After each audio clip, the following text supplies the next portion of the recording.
বিয়ের পর থেকে এমন একটা দিন হয়নি বা বাদ যায় নাই যে দিনে আমি বা যেই রাতে আমি আপনাদের ভাইয়াকে আগের দিন রাতে জিজ্ঞেস করি নাই যে কালকে কি রান্না করব, কিন্তু তার একটাই কথা, তোমার যেটা ইচ্ছা সেটাই রান্না করো।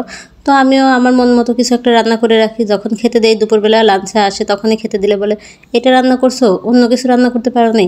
তখন আমি বলি কেন, তুমিই তো বলে গেলো যে তোমার যেটা ইচ্ছা সেটা রান্না করবো, তো আমার মন মতো যেটা ভালো লাগছে আমি সেটাই রান্না করছি। হ্যালো এভরিওয়ান, আসসালামু আলাইকুম, welcome back to another blog. তো আজকে আমি আলু দিয়ে ডিম রান্না করব। তো ডিম রান্না করার জন্য প্রথমে আমি ডিমটা ভেজে নিলাম, কারণ আমি সিদ্ধ করে রান্না করব না, ডিমটা আমি ভেজেই রান্না করব, কারণ আপনাদের ভাইয়া ডিম ভেজে রান্না করলেই খেতে পছন্দ করে, সিদ্ধ ডিমটা খেতে পছন্দ করে না। আর আমি আলুটাও প্রথমে সিদ্ধ করে নিয়েছি, মানে সেগুলো আর ভিডিওর মধ্যে আনিনি, সিদ্ধ করে একদম ছুলে টুলে নিয়ে আসছি সব কিছু করে। তো আমি এখন কড়াইতে পেঁয়াজ দিয়ে দিছি, পেঁয়াজটা বাদামি কালার হয়ে আসলে জিরা আর এলাচ দারচিনি দিছি। এখন আমি হলুদের গুঁড়া, মরিচের গুঁড়া, ধনিয়া গুঁড়া সব কিছু পরিমাণ মতো দিয়ে দেবো। আর এর মাঝে লবণটা প্রথমে দেওয়ার কথা মনে ছিল না, পরে লবণটাও দিয়ে দিছি, মানে যে আমি এখানে স্কিপ করে গেছিলাম, পরে হঠাৎ করে মনে হয়েছে যে লবণ দিইনি, পরে আমি লবণটা দিয়ে দিছি।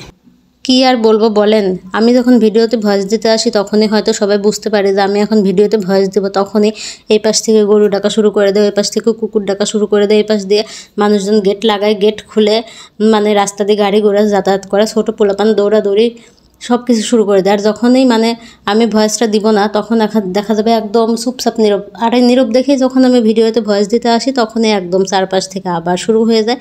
কি আর করব, যে আমার সাথে মনে হয় এদের শত্রুতা আছে না কি আছে, একমাত্র সেটা আল্লাহই জানে।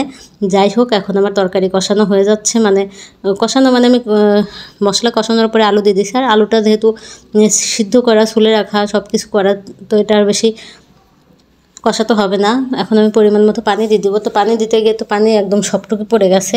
যাই হোক, পানি এখন জাল দিয়ে শুকিয়ে নিব। আর যে প্রথমে বললাম যে আপনাদের ভাইয়াকে প্রতিদিন রাত্রে জিজ্ঞেস করি যে কী রান্না করবো পরের দিন দুপুরের জন্য, তার একটাই কথা, তোমার যেটা ইচ্ছা সেটা রান্না করবো। সেটা কি শুধু আমার সাথেই হয় নাকি আপনাদের পরিবারেও এমন হয়, সেটা অবশ্যই কমেন্টে জানাবেন।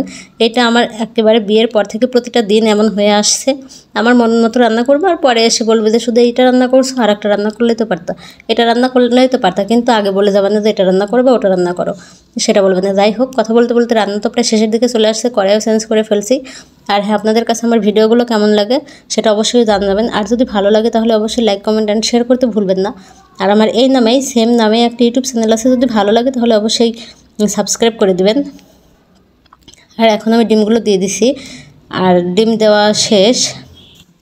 যাই হোক, কথা বলতে বলতে আর রান্নাবাড়া শেষ হয়ে গেছে, একটু করে রান্নাটা নামিয়ে ফেলবো। আর ভিডিও বেশি বড় করবো না, আমার ভিডিওতে কিন্তু বাইরের সাউন্ড অনেক আছে, যার জন্য আমি এক্সট্রিমলি সরি, সাউন্ডগুলো একটু আপনারা ইগনোর করে নেবেন। আর সবাই ভালো থাকবেন, সুস্থ থাকবেন, আর আমাদের জন্য বেশি বেশি দোয়া করবেন। আল্লাহ হাফেজ।